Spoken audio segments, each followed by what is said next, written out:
আমরা এখন এতিম হয়ে গেছি। আমরা এখন কোথায় গিয়ে দাঁড়াবো? বাবাকে যারা হত্যা করেছে আমরা তাদের বিচার চাই।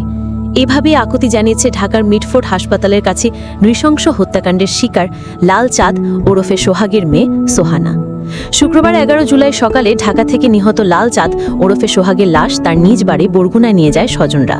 পরে সদর উপজেলার 7 নম্বর ঢুলুয়া ইউনিয়নের ইসলামপুর নামক এলাকায় তার মায়ের কবরের পাশে তাকে দাফন করা হয়। নিহতের পরিবার সূত্রে জানা যায়, সোহাগের বয়স যখন মাত্র 7 মাস তখন বজ্রপাতে মৃত্যু হয় তার বাবা আয়ুব আলীর। এরপর জীবিকার তাগিদে মা আলেয়া বেগম শিশু সোহাগ ও তার আরও 2 কন্যা সন্তানকে নিয়ে বরগুনা ছেড়ে রাজধানী ঢাকায় পাড়ি দেন। ওই সময় থেকেই সোহাগ ঢাকায় বসবাস করতেন। তিনি দীর্ঘদিন ধরে ঢাকার মিটফোর্ডে মেসার্স সোহানা মেটেল নামের একটি দোকান চালিয়ে জীবিকা নির্বাহ করে আসছিলেন।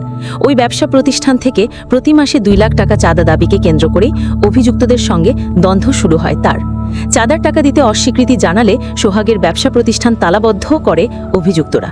বুধবার বিকেলে ব্যবসা প্রতিষ্ঠান থেকে ডেকে নিয়ে চাঁদার দাবিতে সোহাগকে আটকে রেখে দফায় দফায় চাপ প্রয়োগ করা হয়। এতেও চাঁদা দিতে অস্বীকৃতি জানালে সোহাগকে নির্মম ও নিষ্ঠুরভাবে পাথর মেরে হত্যা করা হয়। নিহত সোহাগ তার স্ত্রী সন্তান নিয়ে ঢাকার জিঞ্জিরা, কদমতলী, কেরানীগঞ্জ মডেল টাউন নামক এলাকায় বসবাস করতেন। সোহাগের বোন ফাতেমা বেগম বলেন, আমার ভাই প্রায় 10-15 বছর ধরে ব্যবসা করছিলেন।